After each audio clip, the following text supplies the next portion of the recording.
2021 made one thing perfectly clear. The games industry, like everything else, is not impervious to a global crisis. Now, I'm sure I'm not the only one that experienced the crushing disappointment as one title after another got delayed from a previous 2021 release schedule into 2022 and beyond. And often, what wasn't delayed seemed to come out half-baked, or not even in the oven yet. Now, that's not to say 2021 was a miserable year for gaming. There were certainly highlights and some standout releases for sure.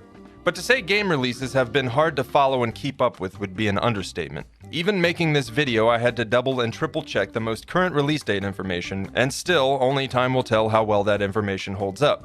All of that said, this being the beginning of a brand new year, I thought I'd take a moment to highlight my top 10 most anticipated games of the year, which, if I'm being honest, too many of which have 2022 release dates that are yet to be announced or confirmed.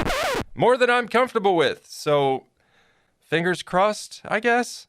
This one was a tough one to narrow down though. I definitely had to leave plenty of other games that I'm looking forward to off of this list, many of which were upcoming VR titles. And who knows, maybe I could even make that into its own video. Let me know in the comments if you'd like to see my most anticipated VR games as well. But anyway, here we go. My top 10 most anticipated video games of 2022. Number 10, Saints Row. What can I say? The Saints Row games, while never my favorite, I always preferred the GTA games personally. I always enjoyed the Saints Row games. Every one of them offered up plenty of pure dumb fun, and Saints Row 2022 looks to be no stranger to the chaos, off-the-walls humor, and mayhem that made all the other Saints Row games fun to sit down and mess around with. When a game gives me the opportunity to be a taco man riding around on a hoverboard, I take it. Plus, it's co-op. What's more fun than raising hell with a friend? Saints Row was supposed to release in February, but recently got pushed back, and as of now is set to release August 23rd of this year. Number 9, Weird West. Western? Check. RPG? Check. Dabbling in the occult? Check. Bullet time and action hero dodge rolls like you're a cowboy in a John Woo movie? Check, check, and check. Historically, top-down games seldom grab my attention, but when a game ticks this many boxes for me, I'm intrigued. I honestly can't wait to dive into Weird West and discover more of what it has to offer. The combat seems fun enough to keep me engaged with the game, and the RPG elements and the world look dense and worth exploring. When I first saw Weird West, I was already in. And that was even before I found out you can turn into a frickin' werewolf. Are you kidding? Sign me up. Weird West releases on March 31st and will be available on Game Pass. Number 8, Senua's Saga Hellblade 2. I don't have a lot to say about Hellblade 2. I mean, what can you say? The first Hellblade was an incredible work of art and a beautiful game. I loved every minute of it. We recently got to see gameplay of Hellblade 2 and it looks equally, if not more amazing than its predecessor. I have no idea where the story's going or what to expect, and frankly, I don't need to. It's Ninja Theory. It's Hellblade. I'm already there. Hellblade is set to release this year with no confirmed release date at this time. Number 7, Nightingale.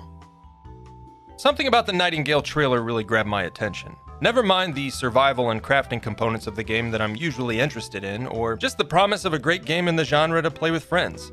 No, there was something more to it. Something about the combination of those things with the gas lamp Victorian aesthetic really appeals to me.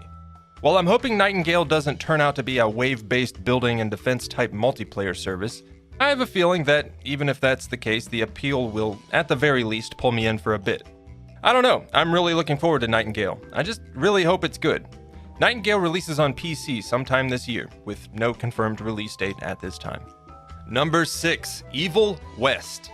Holy hell. Cowboy co-op monster slaying badassery? Yes, please. With combat that looks like all sorts of fun, something along the lines of if Devil May Cry and God of War had a baby, you already have my attention. Throw in the gore, the weapons, the perks, and upgrade systems, and Evil West looks like a ton of fun, even playing solo. That said, Evil West is yet another game on the list that's supposed to release this year, but has no confirmed date at this time. I just hope we don't have to wait long. Number 5, Arc Raiders. Look, I'm a sucker for that 80s retro vibe, okay? What more can I say? The Arc Raiders trailer was cool as fuck. I mean, it's a multiplayer war against alien machines and giant robots falling from space with a cool 80s aesthetic. I'm down. I'm really looking forward to jumping into this one with friends, plus it's gonna be free to play. I mean, why not? Arc Raiders, also set to release sometime this year. Number 4, Starfield. Now, we've barely seen anything on this one, like anything at all really, but hey, we have a release date at least. And damn it, Bethesda, you've hurt me plenty in the past, but I keep coming back for more. I can't resist the temptation that the sheer thought of Morrowind or Skyrim in space imposes. So of course, I'll be giving my dollars to Bethesda on November 11th. Scratch that, Starfield will be a day one release on Game Pass. So I guess at least the blow from the potential crushing disappointment will be softened a little? Number 3, Suicide Squad Kill the Justice League. Suicide Squad looks like it nailed the characters and banter in the same way that the Guardians of the Galaxy game did. And if you haven't played Guardians, you should absolutely do so. I absolutely loved it, and Suicide Squad looks like, at the very least, another fun adventure as characters we all know and love.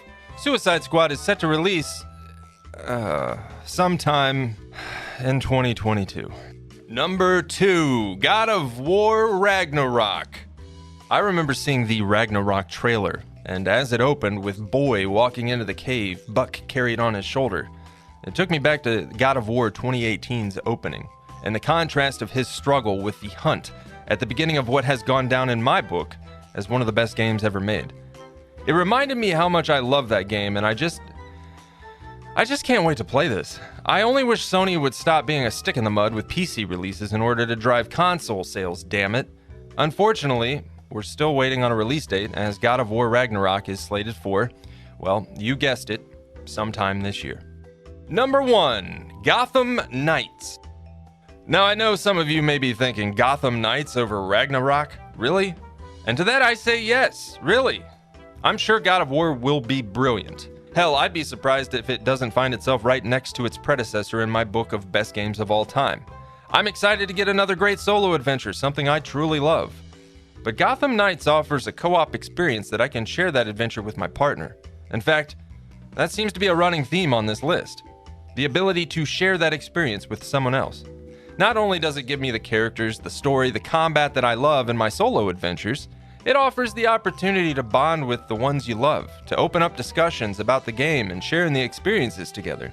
For me, that's a no-brainer, and Gotham Knights checks off all the right boxes for Minchie and I both, which is why I can't not make Gotham Knights my most anticipated game of the year. Hopefully, because, yeah, it's sometime 2022.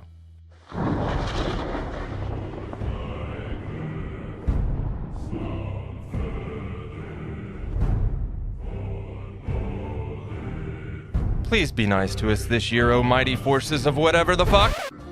So there it is, my top 10 most anticipated games of 2022. Maybe. Hopefully.